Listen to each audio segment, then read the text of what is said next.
in the ancient villages of Europe, where fog often covered narrow stone roads, there were people who went to sleep each night with a constant sense of unease. They did not know whether, the next morning, they would still be called by name as members of the community, or become someone cast aside. It took only a whisper behind a wooden door, only a suspicious glance in the town square. Witch hunts did not begin with flames or shouting.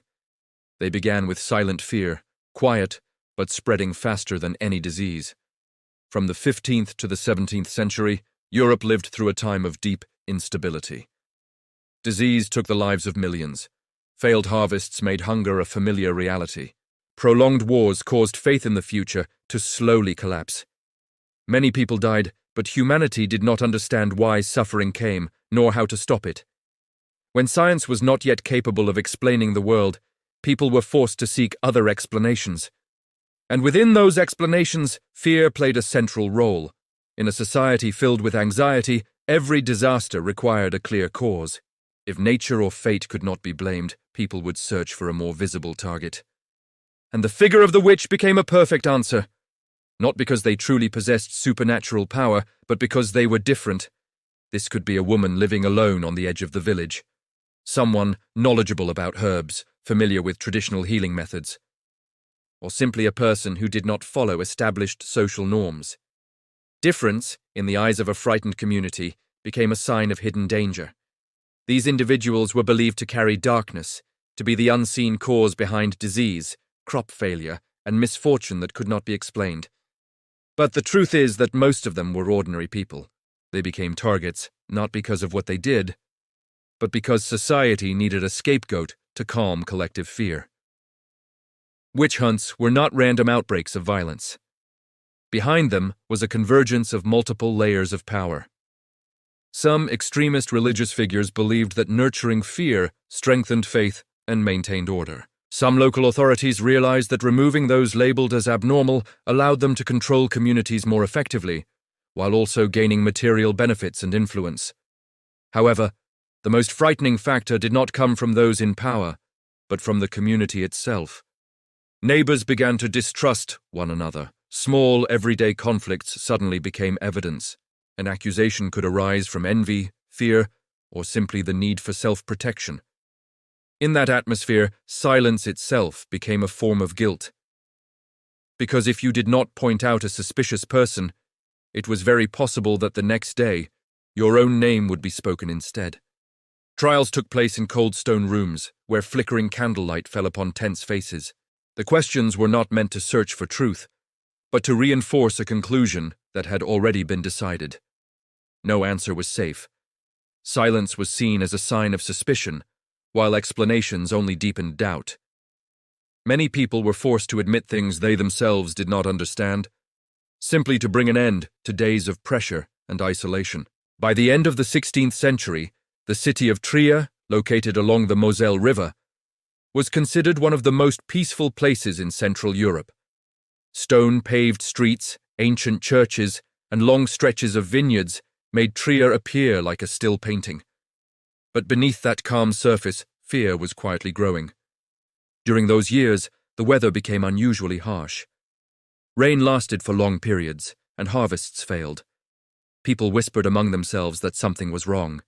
Prayers no longer seemed effective.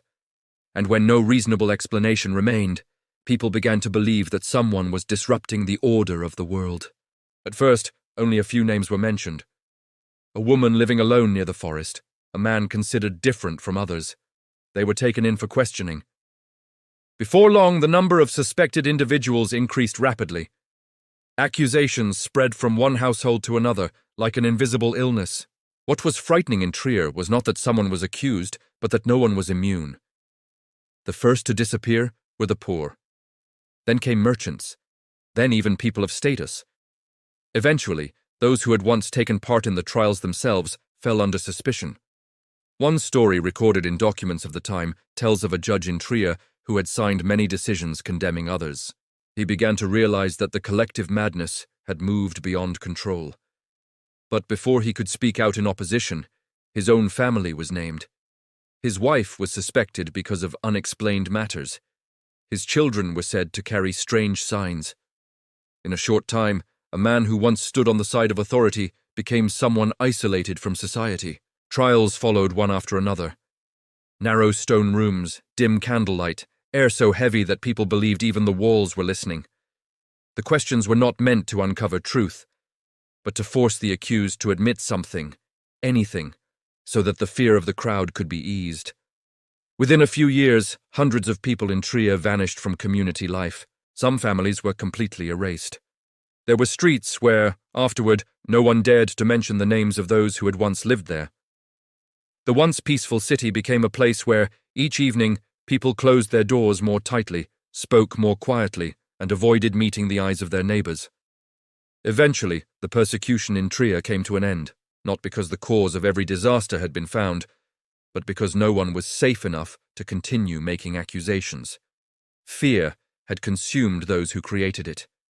When the frenzy faded, the city was left with silence and a sense of guilt that could not be named. Today, when historians look back at Trier in the 16th century, they do not see a story of the supernatural. They see the story of a society that had lost its direction, where fear was stronger than reason and people were willing to remove one another simply to feel safe for one more day. At that time, truth was no longer the most important thing. What mattered was calming the fear of the crowd, and the price was often a human life removed from the community in cold silence. Tens of thousands of people disappeared in this way, leaving behind empty villages and memories no one wished to recall. Over time, science and reason gradually found their voice. People began to understand that disease did not come from curses, and that failed harvests were not caused by invisible forces. The witch hunts slowly came to an end, not through a clear conclusion, but through the fading of blind belief. Europe moved into a new era, yet the psychological scars left by that period endured for many generations. Today, we look back on the witch hunts as a dark chapter of history, but this story does not belong only to the past.